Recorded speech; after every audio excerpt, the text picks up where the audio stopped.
فرعون کے خلاف محاذ میں کامیابی مل چکی تھی کہ میرے بندوں میں ایک بندہ ہے جو آپ سے بڑا عالم ہے، لیکن حضرت موسیٰ نے ایسا کچھ بھی نہیں کہا، بلکہ بے انتہا عاجزی اور نبوت کی بردباری کے ساتھ فرمایا، آپ انشاءاللہ تعالیٰ عنقریب مجھے صبر کرنے والا پائیں گے اور میں آپ کے حکم کی نافرمانی نہیں کروں۔ حضرت موسیٰ علیہ السلام اس ناحق قتل کو دیکھ کر سخت جلال میں آ گئے، لیکن بات سمجھ میں اس وقت آئی جب اس کے پیچھے اللہ کا پلان پتہ چلا، اور یہی وہ دوسری بات ہے اور اس واقعے کا سب سے عام سبق ہے۔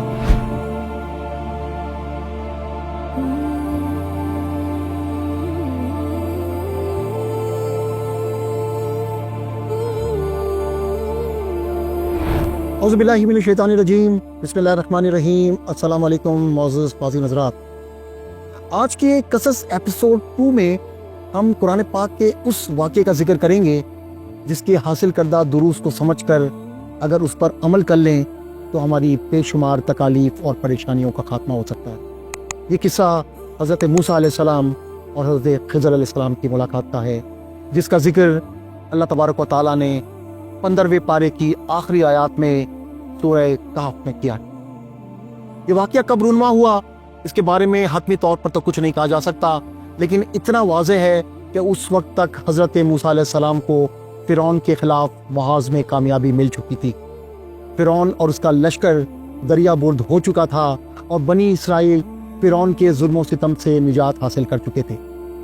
اس واقعے کی ابتدا اس طرح ہوتی ہے کہ حضرت موسیٰ علیہ السلام بنی اسرائیل میں خطبہ دے رہے تھے تو ان سے سوال کیا گیا کہ لوگوں میں سب سے بڑا عالم کون ہے؟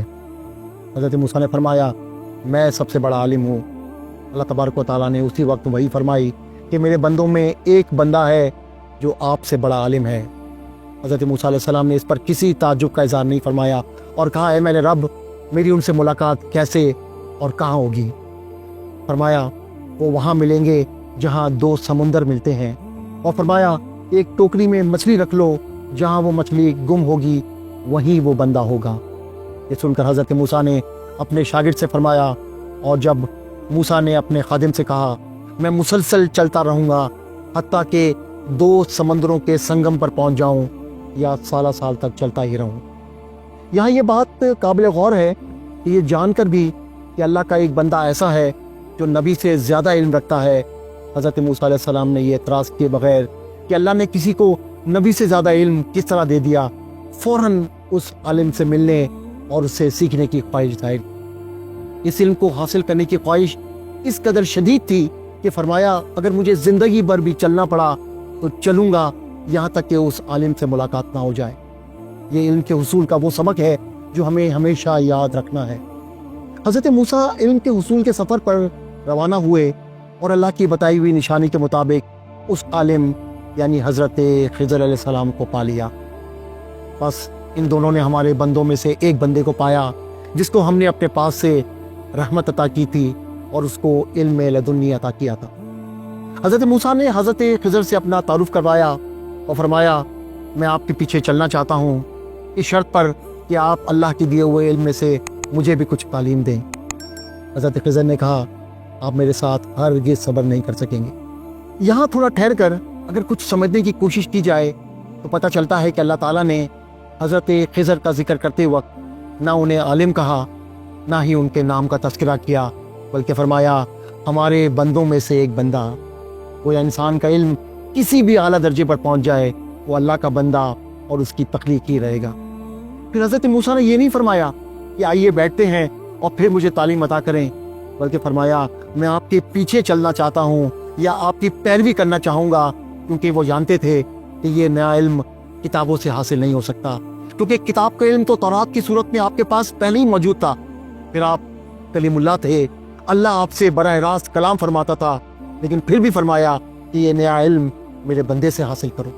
حضرت موسیٰ بھی یہ جان گئے تھے کہ یہ علم تجربے سے اور تقلید سے ہی حاصل ہوگا، اسی لیے حضرت خضر کے ساتھ چلنے کی خواہش ظاہر۔ اس پر حضرت خضر کا یہ فرمانا کہ آپ صبر نہیں کر سکیں گے حضرت موسیٰ علیہ السلام کے لیے بہت سخت جملہ تھا، اور بظاہر انہیں اس پر غصہ آنا چاہیے تھا۔ آپ فرما سکتے تھے کہ میں صبر نہیں کر سکتا، میں صبر نہیں کر سکوں گا، میں کہ مجھے جسے اللہ نے نبی بنایا، میں نے بے شمار صعوبتیں برداشت کی، ہجرت کی تکلیف سہی، फिरौन को उसके लश्कर समेत शिकस्त दी और आप कहते हैं कि मैं सब्र नहीं कर सकूंगा। लेकिन हज़रत मूसा ने ऐसा कुछ भी नहीं कहा, बल्कि बेइंतहा आजिज़ी और नबूवत की बुर्दबारी के साथ फरमाया, आप इंशाअल्लाह ताला अनकरीब मुझे सब्र करने वाला पाएंगे और मैं आपके हुक्म की नाफरमानी नहीं करूँगा। हज़रत खिज़र ने इस यकीन दहानी को कबूल करते हुए कहा कि मुझसे उस वक्त तक कोई सवाल ना करना जब तक मैं खुद इसका जिक्र ना करूँ, दूसरी सूरत में हमारे रास्ते जुदा हो जाएंगे। अब वो दोनों समंदर के किनारे चलने लगे। उनके पास से एक कश्ती गुजरी। कश्तीबान ने हज़रत खिज़र को पहचान कर बग़ैर उजरत के उनको सवार कर लिया। हज़रत खिज़र ने कश्ती के तख्तों में से तख्ता निकाल कर उसमें शिगाफ कर दिया। हज़रत मूसा को ये बात बहुत नागवार गुजरी और फरमाया, इन लोगों ने बग़ैर उजरत लिए हमें कश्ती में सवार किया और आपने उन्हें ये सलाह दिया कि कश्ती में ही शिगाफ कर दिया। ये आपने बहुत बुरा काम किया। हज़रत खिज़र ने फरमाया, मैंने आपसे ना कहा था कि आप मेरे साथ हरगिज़ सब्र नहीं कर सकेंगे। आपने माज़रत करते हुए आगे बढ़ने का कष्ट किया। फिर जब वो आगे बढ़े तो उन्होंने देखा कि एक लड़का दीगर लड़कों के साथ खेल रहा है। हज़रत खिज़र ने ऊपर से उसके सर को पकड़ा और अपने हाथों से उसका सर अलग कर दिया। हज़रत मूसा अलैहिस्सलाम इस नाहक कत्ल को देखकर सख्त जलाल में आ गए। फरमाया, आपने बगैर किसी वजह के एक बेकसूर को जान से मार दिया, यह आपने बहुत बुरा काम किया। हज़रत खिज़र ने फिर कहा, मैंने आपसे ना कहा था कि आप हरगिज़ मेरे साथ सब्र नहीं कर सकेंगे। हज़रत मूसा ने अब के आखिरी मौका मांगा और फरमाया, अब अगर मैं सवाल करूं तो बेशक आप मुझे अपने साथ मत रखिएगा। फिर वो दोनों चलते रहे यहाँ तक कि वो एक बस्ती में पहुंचे और उनसे खाना मांगा, लेकिन बस्ती वालों ने मेहमान नवाजी करने से साफ इनकार कर दिया। फिर इन दोनों ने इस बस्ती में एक दीवार को गिरते देखा तो हज़रत खिज़र ने इसको अपने हाथों से सीधा कर दिया। हज़रत मूसा अलैहिस्सलाम को ये बात बड़ी अजीब लगी और आपने फरमाया, इन लोगों ने आपकी तौहीन की और आपने उनकी गिरती हुई दीवार बना दी। अगर आप चाहते तो इस काम पर उनसे उजरत ले लेते। हज़रत खिज़र ने कहा, बस अब हम आगे नहीं चल सकते कि अब हमारे और तुम्हारे दरमियान जुदाई है। फिर हज़रत खिज़र ने कहा कि अब मैं आपको उन कामों की हकीकत बताता हूँ जिन पर आप सब्र ना कर सके। पहला मामला कश्ती का था तो वो चंद मिस्कीन लोगों की थी जिनका इसी पर गुजर बसर था। जिस रास्ते पर वो जा रहे थे इससे आगे एक जालिम बादशाह था जो हर बेऐब कश्ती को छीन लेता था। हज़रत खिज़र ने तख्ता निकाल कर कश्ती को ऐबदार बना दिया ताकि वो कश्ती इस जालिम बादशाह के छीनने से महफूज रहे। फिर दूसरे फेल की हिकमत बयान करते हुए हज़रत खिज़र ने बताया कि वो लड़का जिसे मैंने कत्ल किया उसके माँ बाप मुसलमान थे और हमें डर हुआ कि वो बड़ा होकर कुफर में मुब्तला होगा और उन्हें भी सरकशी और कुफर में डाल देगा। इसलिए हमने चाहा कि अल्लाह इस लड़के से बेहतर गुनाहों से पाक लड़का अता फरमाए जो वालिदैन और रिश्तेदारों के साथ हुस्न सलूक करने वाला होगा। और रहा मामला दीवार का तो वो इस बस्ती के 2 यतीम लड़कों की थी जिसके नीचे इनके वालिद का छुपाया हुआ खजाना था। अगर वो दीवार गिर जाती तो जालिम बस्ती वाले उस खजाने पर कब्जा कर लेते। तो अल्लाह ने चाहा कि वो दोनों अपनी जवानी को पहुँचें, उनकी अकल कामिल हो जाए और फिर वो अपना खजाना निकाल लें। फिर हज़रत खिज़र ने हज़रत मूसा से फरमाया, ये सब अल्लाह की रहमत से है और जो कुछ मैंने किया वो मेरी मर्जी से ना था बल्कि अल्लाह के हुक्म से था। बुखारी शरीफ की हदीस पाक में है, रसूलुल्लाह सल्लल्लाहु अलैहि वसल्लम ने फरमाया, अल्लाह ताला हज़रत मूसा पर रहम फरमाए।